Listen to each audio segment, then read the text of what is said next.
হাই everyone আমি আছোঁ গুৱাহাটীত আৰু চানি দেখিছেনে বাপেকক ফোন কৰি আছে বাপেক মানে কেক আনিব গৈছে যিহেতু চানি আজি প্ৰি বাৰ্থডে চেলিব্ৰেশ্যন কৰা হ'ব সেইটো কাৰণে বাপেকক ফোন লগাইছে যে তুমি জল্দি আহা বুলি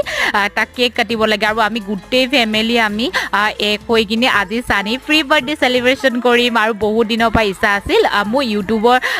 লং ভিডিঅ' আছে আপোনালোকে চাই ল'ব হা আৰু ইয়াত থুলমূলকৈ দিছোঁ আৰু চানি বাৰ্থডে ইমান ধুনীয়াকৈ পাতিলোঁ নহয় আৰু চানিয়ে ইমানেই ভাল পালে নহয় কেক কাটি সি বহুত ভাল পায় আৰু আমি গোটেই ফেমিলি মিলি ধুনীয়াকৈ ডিনাৰ কৰিলোঁ আৰু ডিনাৰত যে কি আইটেম আছিলে ন টেষ্টি আজি হৈছে নেক্সট ডে আমি এয়াৰপৰ্টত আছোঁ যিহেতু আজি আমি ঘৰলৈ ৰিটাৰ্ণ হৈছোঁ সেইটো কাৰণে আৰু চানিৰ কাৰণে কিবা খাবলৈ অৰ্ডাৰ দিলোঁ আৰু চানিয়ে ইমান ধুনীয়াকৈ খাইছে নহয় আৰু এয়া আমি সকলোৱে মিলি এতিয়া ঘৰলৈ যাবলৈ ৰেডি হৈ আছোঁ চানিৰ কাৰণে এয়াৰপৰ্টত ফ্ৰেঞ্চ ফ্ৰাই ল'লোঁ মোৰ কাৰণে কফি ল'লোঁ আৰু এনেকৈ খাই